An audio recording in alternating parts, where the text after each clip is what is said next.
¿Qué tal? Muy buenos días en este viernes 31 de octubre, viernes de Halloween, último viernes de octubre y principalmente viernes de que se materializan las heladas. El día de hoy no va a poder asistir Álvaro Delgado por asuntos personales, sin embargo yo lo estaré acompañando en esta transmisión de 7 días, un programa en el que hacemos un recorrido por los principales trabajos de la unidad de investigación y la unidad de datos de Sin embargo que les presentamos en este programa.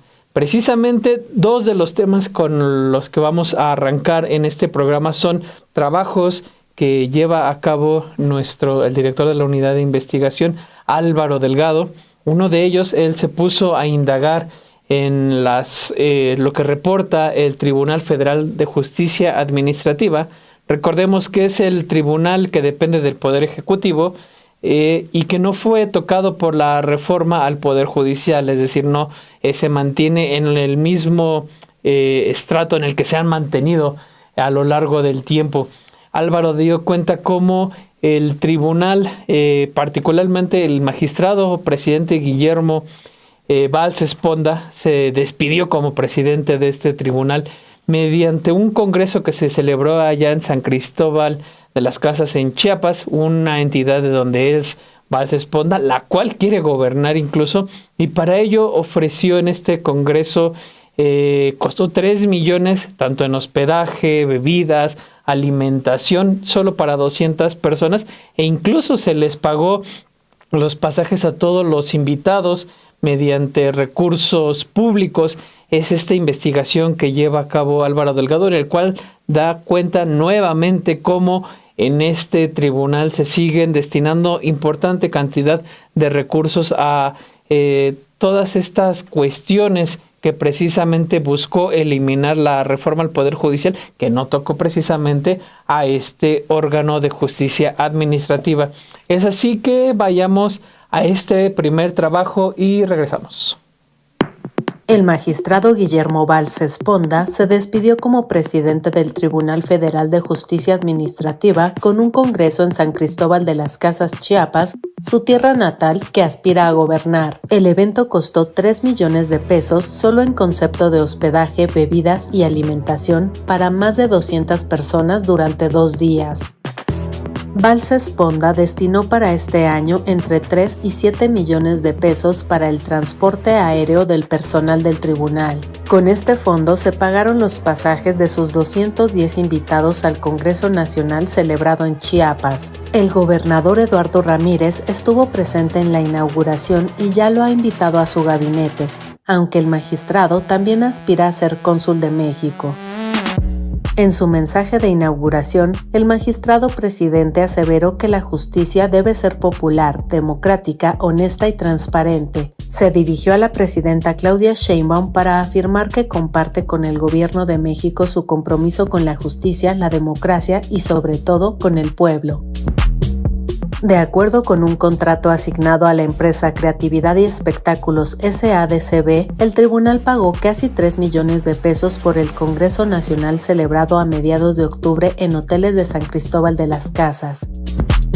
El servicio de esta empresa incluyó atender hasta 210 personas, proporcionando hospedaje, alimentos, bebidas, montaje de espacios, papelería, material conmemorativo, registro, fotografías y red inalámbrica en el recinto del evento. Los participantes llegaron el miércoles al aeropuerto de Tuxtla Gutiérrez. Desde ahí se trasladaron para su hospedaje a San Cristóbal de las Casas, donde se celebró la ceremonia de inauguración al día siguiente. En los hechos, este fue uno de los últimos actos de Valls Esponda como magistrado presidente, pues se prevé la elección de su sucesor. Esto ocurre luego de que la presidenta Sheinbaum propusiera y el Senado avalara a 5 nuevos integrantes de la Sala Superior por 15 años cada uno.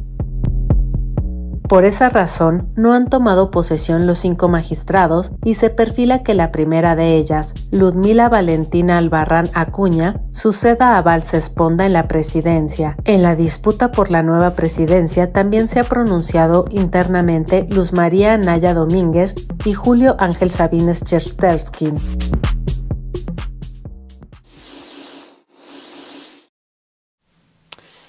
Hay una torre que se levanta ya en la capital de Tabasco, la Torre Empresarial Villahermosa. Está ubicada en una de las zonas más lujosas de la capital de esta entidad, que es propiedad de la empresa Corporación Inmobiliaria Villahermosa. El nombre por sí solo tal vez no le diga nada.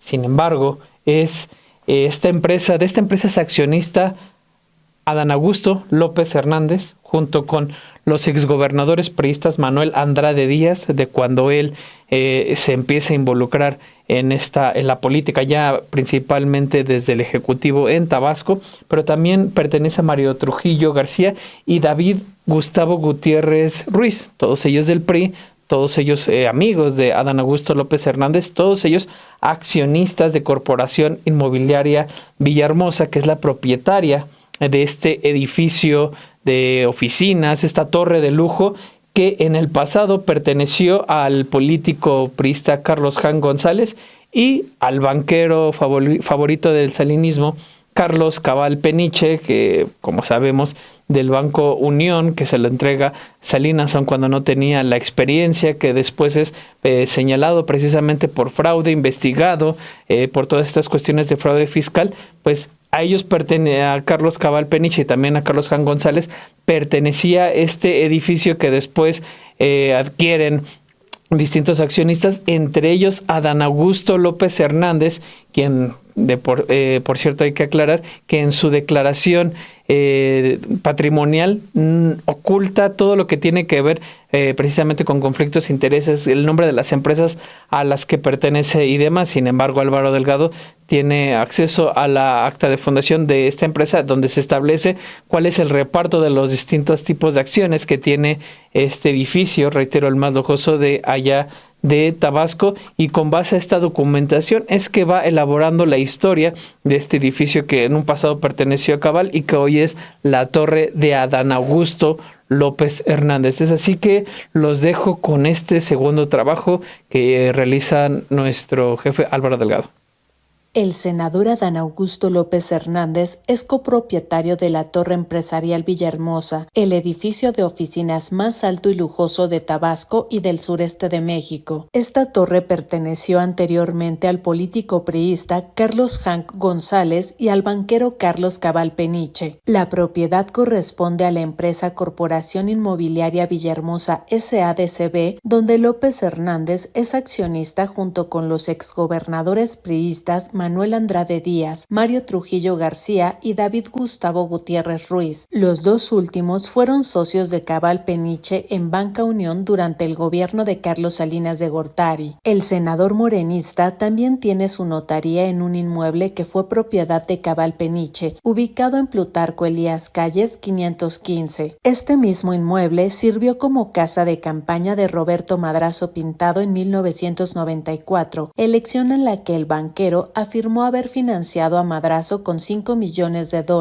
Estos vínculos se originan en la militancia priista de López Hernández, donde se vinculó al grupo del exgobernador Manuel Gurría Ordóñez, cuyo jefe político fue Jan González. Este último se asocia con Trujillo García para construir la torre, que fue comprada en 1992 por Cabal Peniche como presidente de Banco Unión. En sus declaraciones patrimoniales como secretario de Gobernación, López Hernández reportó ingresos por 3.6 millones de pesos anuales por arrendamiento, que presumiblemente corresponden a la Torre Empresarial Villahermosa. El accionista mayoritario de la corporación es Gutiérrez Ruiz, con 54% de las acciones. El senador posee 50 de las 2.368 acciones totales, equivalentes al 2.111%. Sin embargo, su amigo Hugo Miguel Vignola Palma se incorporó el año pasado como segundo mayor accionista con 105 acciones, solo detrás de Gutiérrez Ruiz. Entre los otros socios destacan Gonzalo Quintana Giordano, constructor propietario del Diario Presente, con 52 acciones, y el exgobernador Andrade Díaz, también con 52 acciones, de quien López Hernández fue coordinador de campaña en el año 2000, elección posteriormente anulada por fraude. También figuran como accionistas finalistas las herederas del exgobernador Trujillo García, Beatriz, Ana María y Georgina Trujillo Centella, esta última integrante del gabinete de Madrazo. Completan la lista el fallecido Fernando Pasos de la Torre con 50 acciones y José Enrique Nadal Dujalt, ya fallecido, con 52 acciones. La composición accionaria muestra a David Gustavo Gutiérrez Ruiz como principal dueño con 54.182%, seguido por Hugo Miguel Vignola Palma con 4.434%. Adán Augusto López Hernández aparece en la posición 15ª con 2.111% del total de acciones.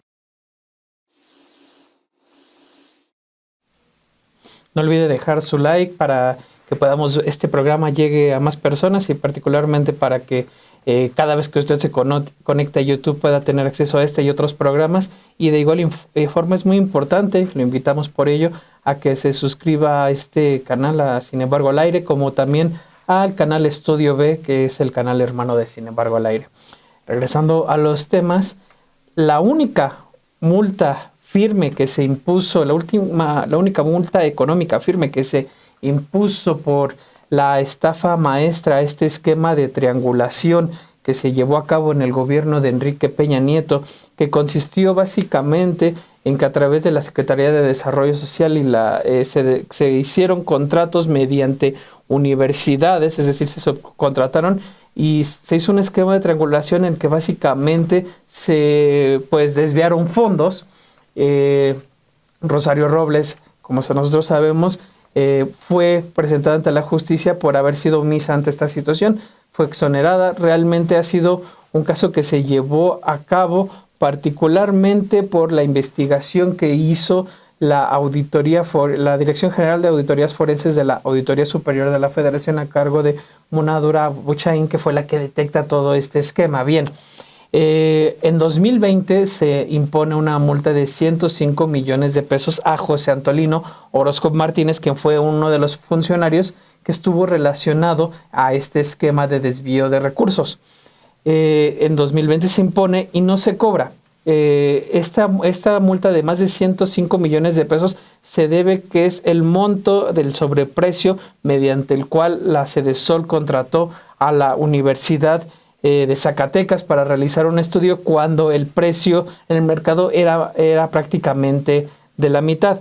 En 2020 se hace esta denuncia y no se lleva a cabo, no se le cobra a este funcionario porque el órgano interno de control no la tramita a tiempo ante el Servicio de Administración Tributaria. Ahora bien, los funcionarios que tuvieron que haber sido los responsables de imponer y hacer que se cobrara esta multa, pues se encuentran actualmente en la Secretaría Anticorrupción y Buen Gobierno. Ciertamente, estos tipos de instituciones muchas veces siguen funcionando con la mayoría de los funcionarios que vienen arrastrando de tiempo atrás. En este caso, se trata de estos dos exfuncionarios. Nuestra compañera Montserrat Antúnez, quien es que elabora este reportaje, incluso buscó a la dependencia para conocer el motivo por el cual, primero, no se llevó a cabo este cobro y segundo, que sigan permaneciendo aún en el actual gobierno estos funcionarios. Sin embargo, hasta el momento no hemos tenido respuesta. Para conocer los detalles de este reportaje que elabora nuestra compañera Montserrat Antúnez, vamos a ver este trabajo que ella preparó. Una multa por más de 105 millones de pesos impuesta en 2020 a José Antolino Orozco Martínez, exfuncionario sentenciado por el esquema de corrupción de la estafa maestra, no fue cobrada por funcionarios del gobierno de Andrés Manuel López Obrador que aún laboran en la Secretaría Anticorrupción y de Buen Gobierno de la presidenta Claudia Sheinbaum. La multa la impuso la entonces secretaria de la Función Pública al encontrar que las omisiones del exfuncionario causaron un daño millonario a la Hacienda Pública por un pago por servicios de la Sedesol a la Universidad Autónoma de Zacatecas. Gregorio Guerrero Pozas encabezó el órgano interno de control de bienestar y Miguel Ángel Cedillo Hernández fue titular del área de responsabilidades del órgano durante el año posterior a que se impuso la multa que no se cobró. Ambos funcionarios continúan laborando en la Secretaría Anticorrupción que ahora lidera Raquel Buenrostro. Gregorio Guerrero es titular del órgano interno de control en la Secretaría de Relaciones Exteriores y Cedillo en el área especializada en control interno del ramo Bienestar. La Secretaría Anticorrupción transparentó a inicios de octubre de 2025, a través de una solicitud de transparencia, que el gobierno federal no cobró la sanción millonaria al extrabajador de Sedesol, José Antolino Orozco, porque el órgano interno de control de la Secretaría de Bienestar no la tramitó a tiempo ante el Servicio de Administración Tributaria, el SAT. José Antolino Orozco Martínez fue detenido en septiembre de 2021 por desvíos de recursos públicos relacionados con la estafa maestra. En 2019, reveló a la Fiscalía General de la República cómo operó el esquema de corrupción en Sedesol y Sedatu con el respaldo de Emilio Cebadúa y Rosario Robles. Orozco fue sentenciado en 2024 a 10 años de prisión por desvío de recursos públicos y en febrero de 2025 logró cambiar su medida cautelar a arraigo domiciliario.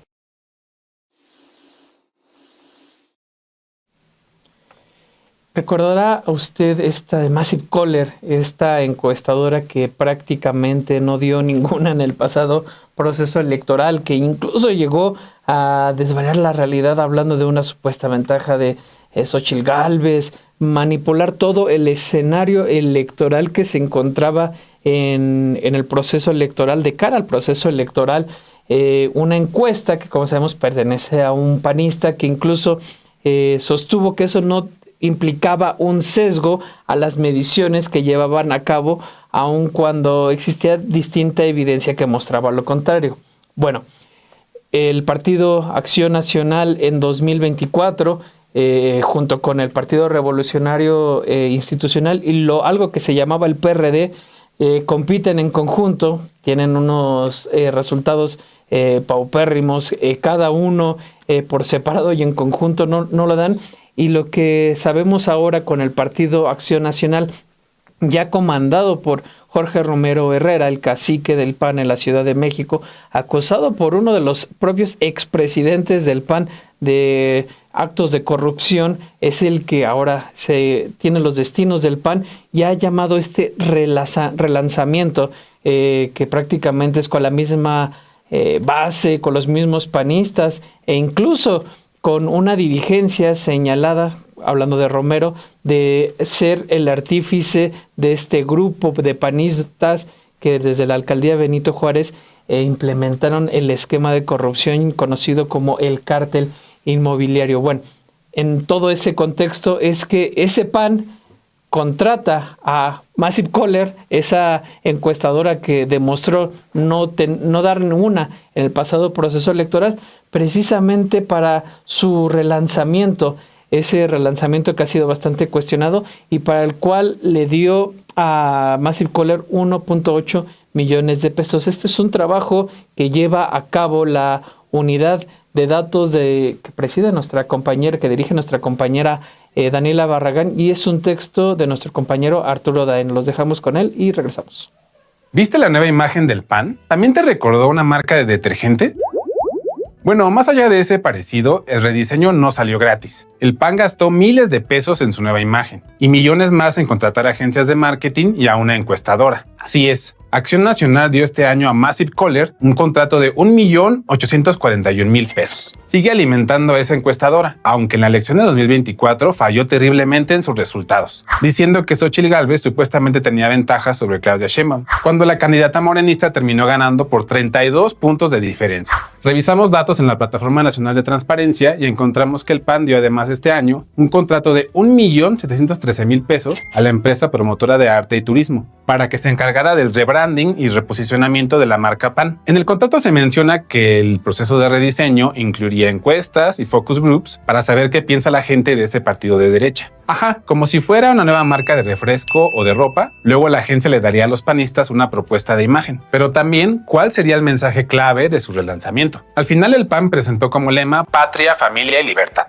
lo que recordó a eslogans de otros grupos de ultraderecha, e incluso se interpretó como un guiño al movimiento libertario de Javier Milei en Argentina. Preguntamos al PAN cuál fue el gasto total de su evento de relanzamiento en el Frontón México el 18 de octubre y si hubo otros costos de su rediseño. Aún no hubo una respuesta, pero los datos públicos disponibles ya dan una idea del gasto millonario que hicieron para tratar de lavar su imagen este año. Otro contrato del PAN por 3.132.000 pesos fue para la agencia Limón Publicistas. Lo llamativo es que esa agencia es de Juan Carlos Limón, publicista que en el pasado trabajó para varias campañas priistas, entre ellas las de Enrique Peña Nieto. Entonces, el PAN quiere independizarse del PRI, pero contrata agencias que trabajaron con priistas. Además, en la PNT encontramos que Acción Nacional dio un contrato por 870.000 pesos a una empresa llamada Diligent Business Consulting y otro por 3.758.000 a una firma de nombre Tracción en Publicidad, para que analizaran cuál es la percepción que se tiene en redes sociales sobre Jorge Romero, dirigente del PAN, y en general sobre el partido.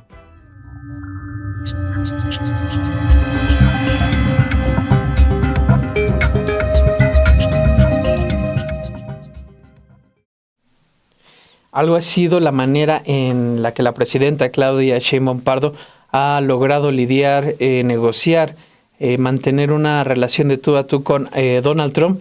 Y otra cosa muy distinta es lo que en los hechos Donald Trump insiste mediante sus políticas de odio, sus políticas migratorias de persecución, impactando a los mexicanos. No hace poco Donald Trump volvió a insistir en esta manera en la que se expresa ante los medios de cómo México era controlado por el crimen organizado. Esto se da en un contexto en el que, como todos sabemos, está bombardeando de manera ilegal. El día de hoy el Alto Comisionado de Naciones Unidas precisamente denuncia esta ilegalidad de estos lanzamientos, de estos ataques, de estos asesinatos en aguas internacionales contra lo que, a decir de Estados Unidos, son narcotraficantes. Un señalamiento que difícilmente puede ser probado cuando quienes son señalados pues son asesinados en el acto, ¿no? Bueno, tenemos esto allá en Estados Unidos, esta cacería contra nuestros hermanos migrantes, nuestros hermanos mexicanos que viven allá. Hay, por ejemplo, 10 casos, apenas la semana pasada se informó cómo en custodia del ICE, de la Policía Migratoria, han fallecido 10 mexicanos, una cifra de la cual no hay precedentes a lo largo de los años. Puede parecer poca, no lo es en cuanto a antecedente, en cuanto a que no tendría que haber sucedido así, además de los miles que son detenidos y deportados. Todo este clima de odio, de señalamientos, de polarización que se ha establecido a partir del discurso de Donald Trump, no ha tenido impacto en las visitas que hacen los mexicanos hacia este país. Analizando las propias cifras del gobierno de Estados Unidos, me puse a comparar precisamente qué tanto impacto ha tenido esto. Realmente llama la atención que no lo ha tenido. Si comparamos los primeros 7 meses de 2024 con los primeros 7 meses de 2025, estamos hablando de un incremento en julio, que es el último dato disponible, con respecto a las visitas, de casi el 20%. Si lo llevamos mes con mes, es igual un incremento, es decir, junio contra julio, estamos hablando también de un incremento importante. Y si lo llevamos a tasa anual, que es julio de 2024 y julio de 2025, es un aumento del 7%. Por donde quiera que lo veamos, estamos dando cuenta de un incremento. Las mismas gráficas lo muestran. Ahora bien, algo diferente ha sucedido con Canadá, en donde pues este llamado al nacionalismo que ha hecho desde el primer ministro McCartney, a diferencia de lo que fue Justin Trudeau, que ha sido ampliamente comentado en los diferentes espacios Sin embargo, ahí sí lo que estamos viendo es una caída en las visitas de canadienses hacia este país, algo que revelan tanto las cifras estadounidenses como las propias cifras canadienses.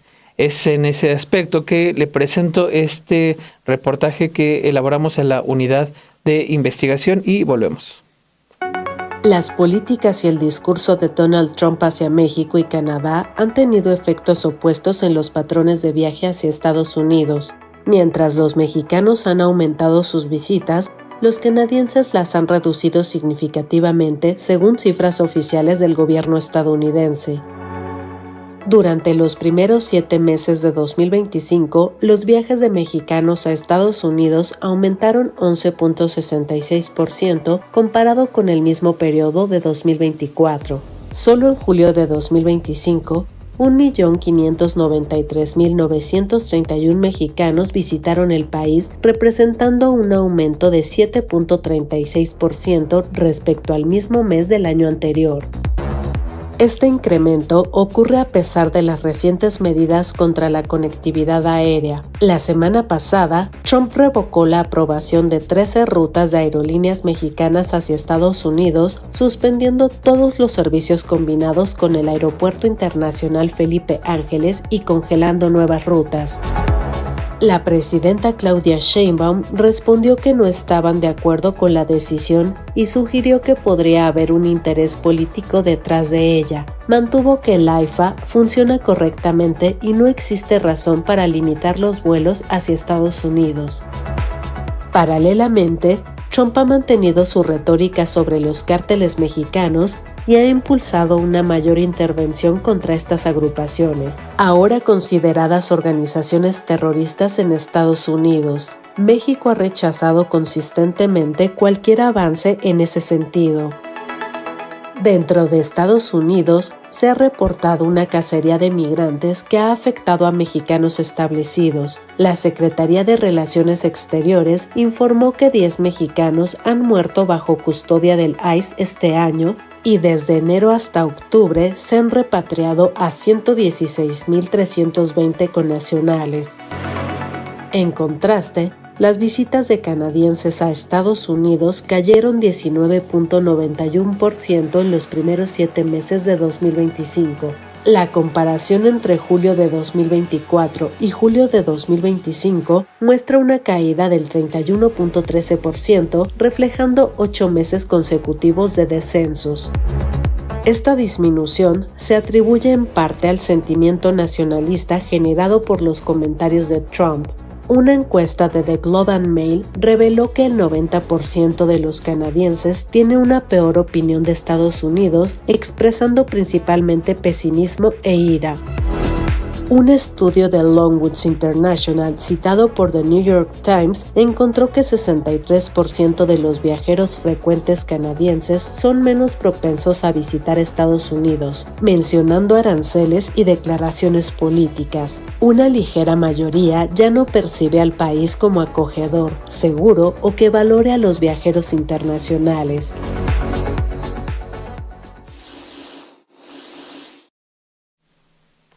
Bien, una de las detenciones que tiene lugar este fin de semana es la de Víctor Manuel Álvarez Puga, quien es prácticamente un personaje, un abogado reconocido en el gobierno de Enrique Peña Nieto, que se tenía esta fachada de filántropo y que es el esposo de Inés Gómez Mont. Ambos eran vistos como en estas revistas del Corazón y demás, como una pareja reconocida, ejemplar y demás. Detrás de ellos lo cierto es que había un esquema de corrupción, lavado de dinero, crimen organizado, todas estas acusaciones que hace en su momento la fiscalía contra esta pareja que en 2019 se va a vivir allá en Miami, donde por cierto también tienen un estilo de vida bastante lujoso. Víctor Manuel Álvarez Puga es detenido no por los delitos que se le imputan, sino por su estatus migratorio. Es un proceso que todavía está corriendo y del cual le iremos dando aquí en estos espacios el seguimiento. Sin embargo, es importante recordar la historia de esta pareja. Particularmente tenemos por una parte a Víctor Manuel Álvarez Puga, quien desde el año 2000, cuando funda este despacho de abogados del que la hace conocido, es investigado por defraudación fiscal y demás, y acusaciones que va arrastrando conforme el tiempo. Prácticamente a él se le imputa toda esta cuestión de estas empresas fachada, fantasmas para el desvío de recursos y demás operaciones ilegales. Y por la otra parte, su pareja, su esposa Inés Gómez Mont, quien también tenía ahí problemas precisamente por el fisco, por evasión de impuestos y demás. Ella no está detenida, él sí, y preparamos este texto, este reportaje y este video para ir recordando precisamente todo este caso y las acusaciones que pesan contra ellos. Vamos a verlo y regresamos. Víctor Manuel Álvarez Puga, esposo de la conductora Inés Gómez Mont, era reconocido públicamente como un exitoso abogado y empresario filántropo. Sin embargo, esta imagen era una fachada que ocultaba su presunta operación como cabeza del grupo facturero más importante del país. La pareja fue acusada en 2021 por la Fiscalía General de la República por los delitos de delincuencia organizada y operaciones con recursos de procedencia ilícita. Los cargos involucran casi 3,000 millones de pesos manejados a través de empresas factureras. Álvarez Puga fue detenido recientemente en Estados Unidos por razones migratorias, no en cumplimiento de una orden de extradición. Aunque su arresto no está directamente vinculado a los delitos en México, las autoridades estadounidenses podrían deportarlo si confirman la irregularidad de su estancia o si se activa una ficha roja de Interpol. El empresario y su esposa abandonaron México en 2019 trasladándose a Florida, luego de que se hicieran públicos procesos penales en su contra por presuntas operaciones ilícitas durante el gobierno del expresidente Enrique Peña Nieto. Desde entonces, Gómez Montt permanece prófuga. Inés Gómez Montt, el rostro más visible de la pareja, se caracterizó por llevar una vida de lujo. En Estados Unidos adquirió una mansión que anteriormente perteneció a la cantante Cher y otra propiedad vecina de Donald Trump. La trayectoria de Álvarez Puga incluye la fundación de su despacho de abogados en el año 2000. Para 2010, el Servicio de Administración Tributaria cateó sus oficinas en 7 ciudades, acusándolo de desarrollar esquemas de sustitución laboral para evadir impuestos y obligaciones con los trabajadores. A pesar de estas investigaciones, en 2016 la Subprocuraduría Especializada en Investigación de Delincuencia Organizada desestimó el caso. El empresario también participó en causas benéficas gubernamentales y mantuvo una concesión vigente en la Secretaría de Medio Ambiente y Recursos Naturales. En 2018, Inés Gómez Montt intentó un acuerdo reparatorio con el fisco para pagar contribuciones omitidas. Aunque inicialmente se acordó un pago, las autoridades determinaron que el monto era insuficiente y posteriormente se declaró improcedente el acuerdo, solicitándose acción penal en su contra. En 2022, se reveló que la pareja enfrentaba una demanda civil en Florida por un crédito hipotecario de más de $4 millones. Como garantía de pago, había dejado en prendas 2 inmuebles valuados en $11.3 millones, confirmando su residencia y posesiones en ese estado.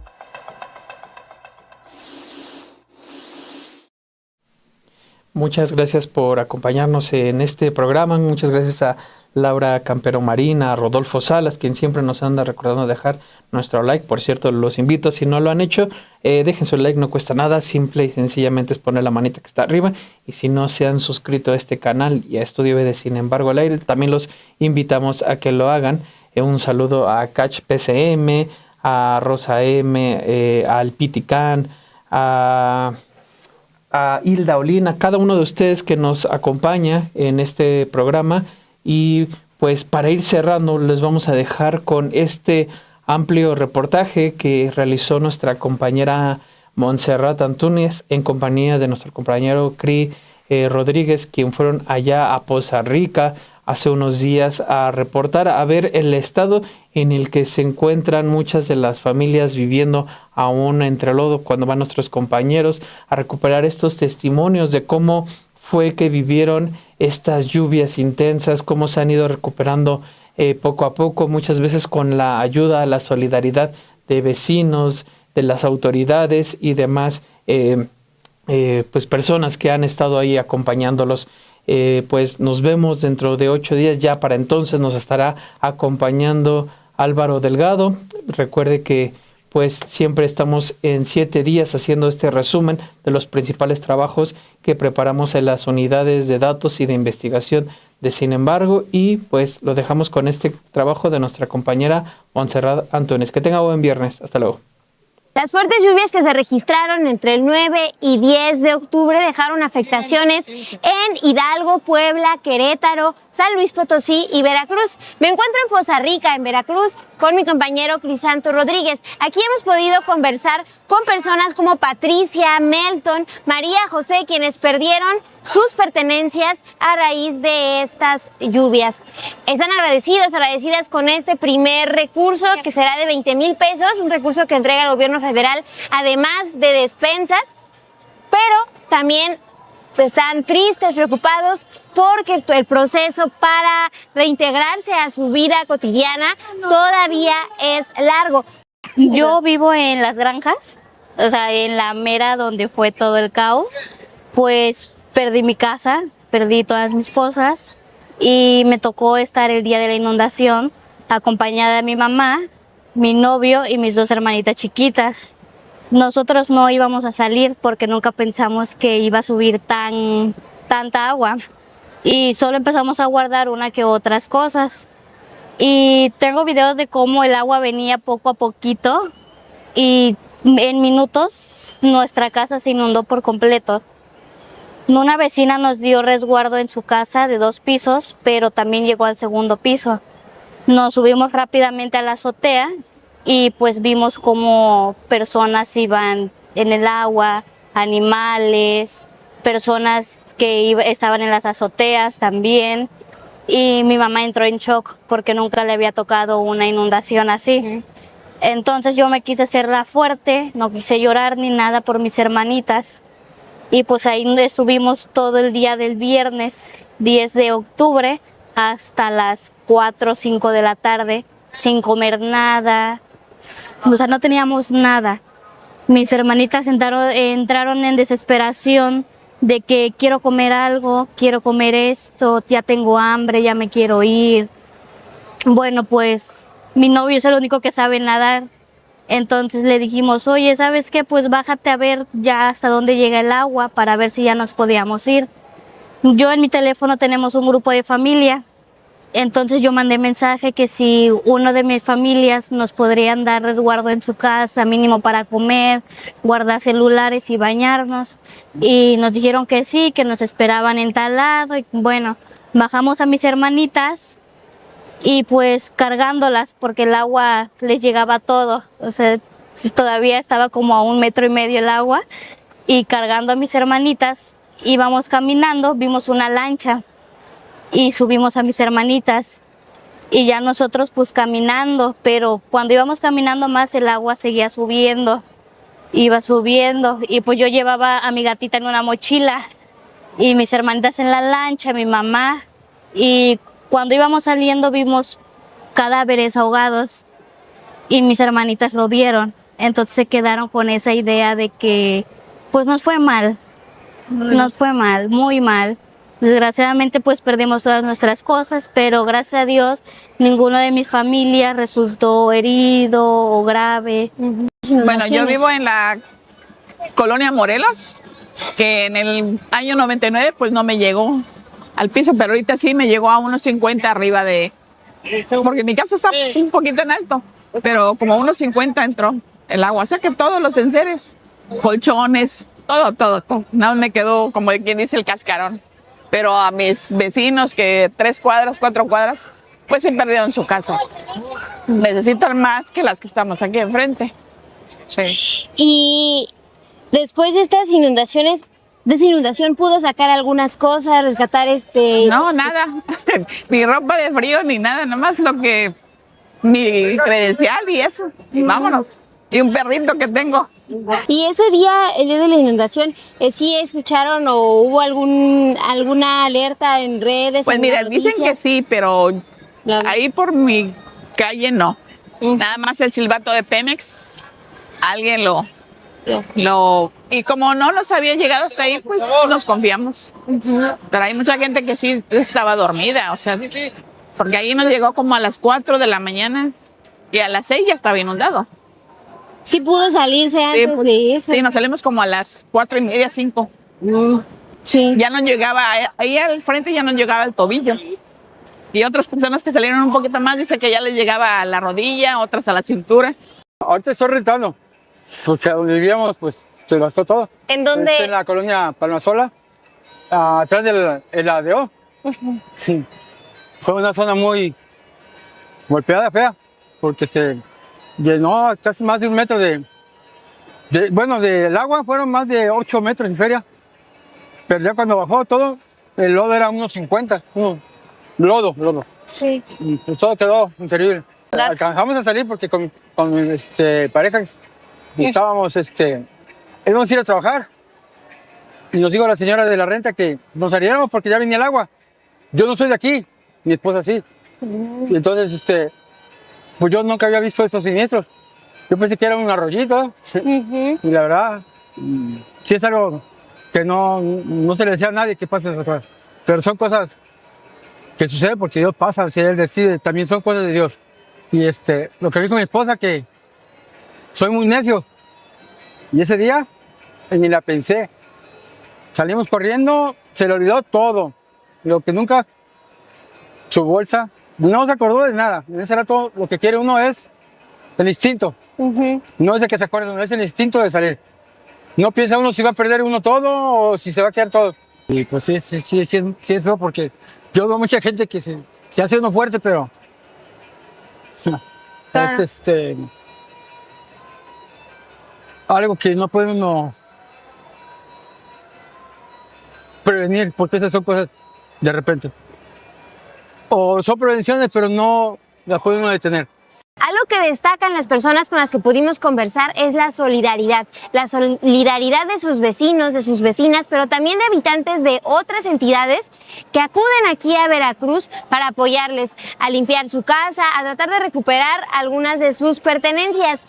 Está también el caso de Yasmín. Ella es trabajadora del Estado de México, una servidora de la Nación, y ella nos cuenta lo que ha implicado estos más de 10 días de trabajo para escuchar las historias de las personas en sus casas y poder darles orientación de cómo recibir este primer apoyo. El gobierno federal ha dicho que el primer apoyo que recibirán las personas es de 20,000 pesos, también se les dará despensa y dependiendo de las afectaciones que tienen sus casas, les entregarán, por ejemplo, otros 25,000 pesos, 40,000 pesos o 70,000 pesos, e incluso si tienen algunos locales afectados, también recibirán un ingreso extra. Nosotros como servidores de la Nación venimos en apoyo a los damnificados pues que sufrieron en esta inundación. Nosotros somos servidores de la Nación, venimos del Estado de México y pues realizamos nuestra labor con todo el corazón, con toda la dedicación. Llegamos a Veracruz principalmente a censar a todos los damnificados y pues en este momento nos encontramos en el operativo de pago mismo que pues bueno, se da por el censo que les realizamos. En el operativo pues todos los servidores de la Nación tenemos una misión en la cual pues principalmente es traer el recurso económico a todas las personas que sufrieron afectaciones en esta inundación. Nosotros nos encargamos pues de apoyarlas, de pasarlas a sus asientos, de entregarles su apoyo económico, que es lo que se les está dando en este momento, al igual que las valeras en las cuales les van a brindar despensa y enseres. Entonces, entrada, cuando nosotros pues llegamos a las colonias, fueron pues escenas fuertes, escenas tristes, ya que hay muchas familias que perdieron todos sus muebles, pero hay muchas otras familias que tenían casitas de madera, techos de lámina y pues perdieron todo, perdieron su hogar, perdieron sus muebles. Hubo quienes sí perdieron todo realmente. Son muchas familias las que fueron afectadas. Nosotros pues venimos directamente a las colonias donde el lodo llegaba arriba de la rodilla. Bueno, eran pues escenas impresionantes. El hecho de nosotros entrar a todas esas colonias pues implicaba traer equipo porque sí estaban muy inundadas y pues fueron varios días en los que pues ya comenzamos a ver que llegaban personal de ayuntamiento, militares, compañeros de la Marina, y que ya empezaron a realizar labores de limpieza, venían y ayudaban en las calles a las familias, y pues nosotros íbamos censando a la par que ellos iban empezando a limpiar. Entonces ya se veía un poco más de movimiento. Las personas que viven aquí han estado realizando su limpieza día con día. De verdad que yo no he visto ninguna familia, en ninguna casa que se hayan quedado cruzados de brazos. Todos están ayudando, todos están limpiando, todos están pues trabajando porque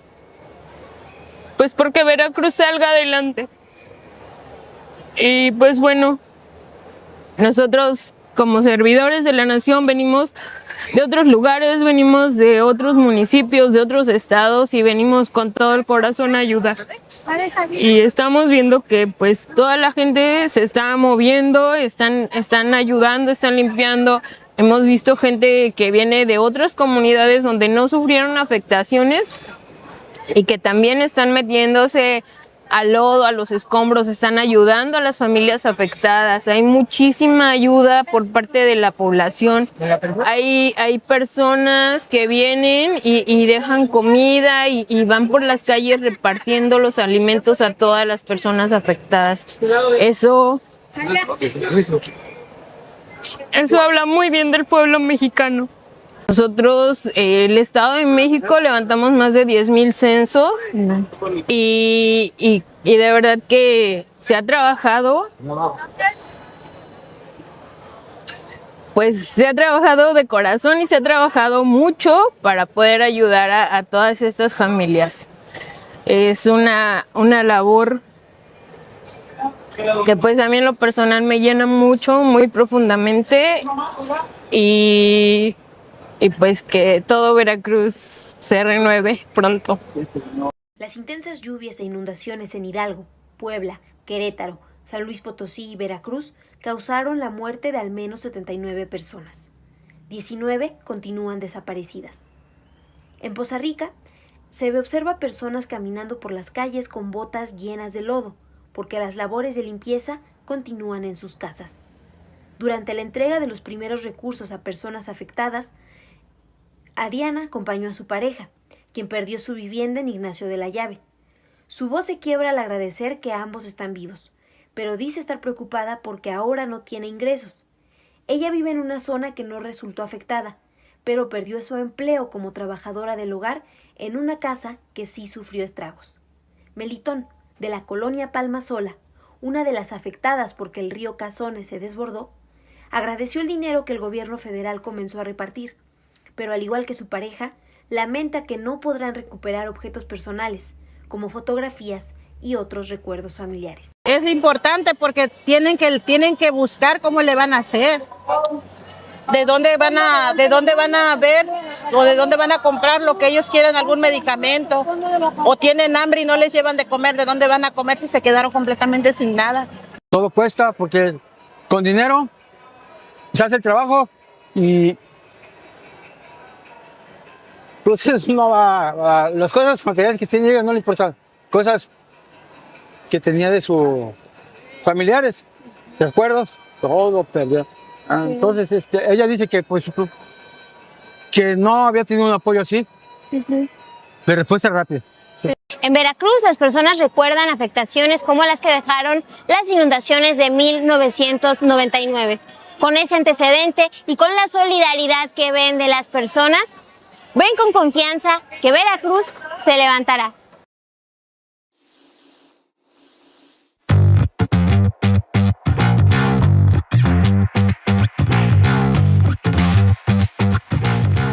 Siete días, el programa semanal de Sin embargo al aire, ahora en vivo y en nuevo horario.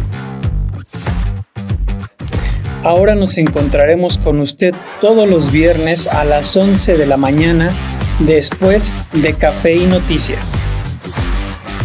Como todos los viernes, le presentaremos el trabajo del equipo de investigación de Sin embargo, con reportajes, entrevistas, crónicas, hallazgos